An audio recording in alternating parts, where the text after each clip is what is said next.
Creative Act Part 17. So he first talks about how when you're working on something, it is important and healthy to step away here and there.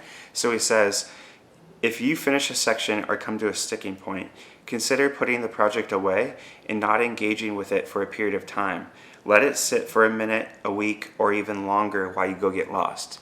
So I feel like whenever I work on something, like for example my script last year, I wrote 5, 6, 7, maybe even 10 like scenes in a row, and then I would step away and just kind of like get a refresher and take a break and get some inspiration like naturally. And I felt like when I would step back, there were scenes where I would look at it and be like, oh, this is great, like I'm just gonna keep this as is. And other scenes where I'm like, oh, that wasn't as good as I thought it was when I was writing it.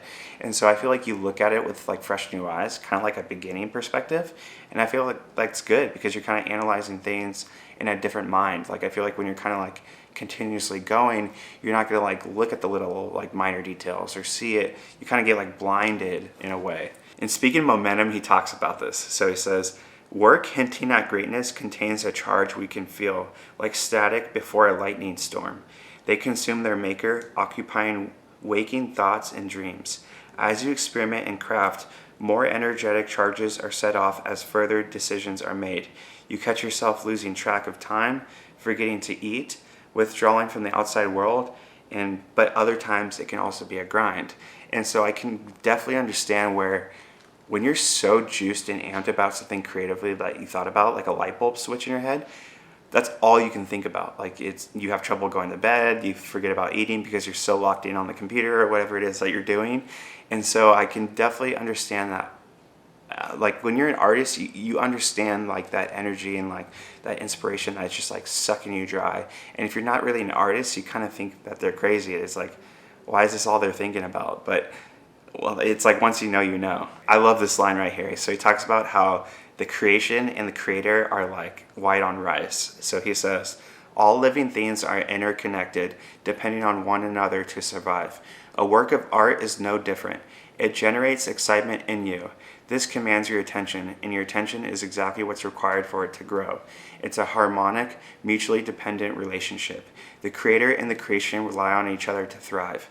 The call of the artist is to follow the excitement. Where there's excitement, there's energy, and where there's energy, there is light. Whew, that is deep. But I can definitely understand, and I definitely agree with that, and I can see it, because you can't make something beautiful without the creator, and the creation can't be created without the creator. And so it really is like a white on rice or like bread and butter or whatever you want to call it. The best work is what you're excited about. So I kind of dabble in a lot of things, and I kind of trust my gut. So if I'm like kind of feeling a video that I want to make, I make that video. If I want to open up Ableton, I open up Ableton. If I want to go take some photos and go outside, I go outside. I really trust my gut, and whatever I'm excited about is what I should go for, because that's what I'm going to thrive in that moment. While the artist's goal is greatness, it's also to move forward.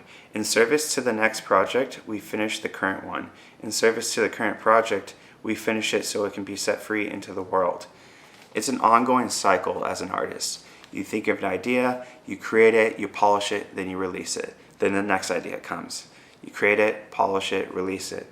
And it's just a continuous flow. Artists, like your job is never ending, but that as an artist, you enjoy it. So it's just like something that, for example, the piano, I know I'm never going to 100% finish it. It's an ongoing thing where I'm going to get better and better each day.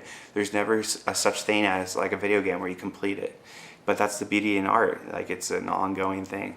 At the end of the day, always remember that art is to be enjoyed, and just enjoy yourself while you do it. So artists embrace both the seriousness of the commitment and the playfulness of being completely free in the making.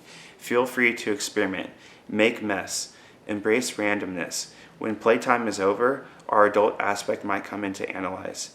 But each day is about showing up, building things, breaking them down, experimenting, and surprising ourselves.